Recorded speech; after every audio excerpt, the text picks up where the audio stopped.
At the White House last night, the president honored America's oldest ally at the first state dinner of his term. The guest of honor was French President Emmanuel Macron, and the guest list included lots of big names, people you know. The official state visit included plenty of business talk, too, including talk about the war in Ukraine and global inflation. Weijia Jiang is at the White House with more on that part of the story. Weijia, good morning to you. It was quite a night at the White House last night. Good morning to you, Gayle. Good morning to everybody. It was glitz and glamour all the way. It took nearly 2 years for the Biden administration to host this state dinner because the pandemic put it on pause, but the party was back. And of course, France is known for its food and fashion. Both were on full display. So was friendship, as Presidents Biden and Macron tried to reassure the world that their bond is stronger than ever. A warm embrace kicked off the first state dinner in 3 years, the ending to a day devoted to diplomacy. During a press conference, Presidents Biden and Macron voiced support for Ukraine and condemned Vladimir Putin, although the leaders don't agree on how to deal with him. Macron has maintained communication with Putin.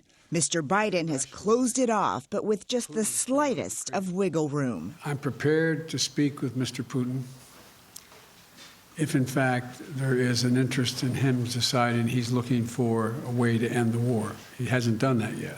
Macron has also criticized the Inflation Reduction Act, one of the president's signature accomplishments, because it includes subsidies for U.S.-made electric vehicles. President Biden stood by his policy. The United States makes no apology, and I make no apology since I wrote it for the legislation you're talking about. The president went on to say there could be tweaks to the measure to include European countries, a sign that the two heads of state were projecting unity. We want to succeed together, not one against the other. Like many world leaders before them, they hit the red carpet together to kick off the evening festivities. First Lady Dr. Jill Biden dazzled in a custom Oscar de la Renta gown. Her French counterpart, Brigitte Macron, stunned in an ivory Louis Vuitton. President Biden said it was fitting that France was the guest of honor at his first state dinner. France was our first ally, first country to fly the American flag after our revolution. France has been our first friend.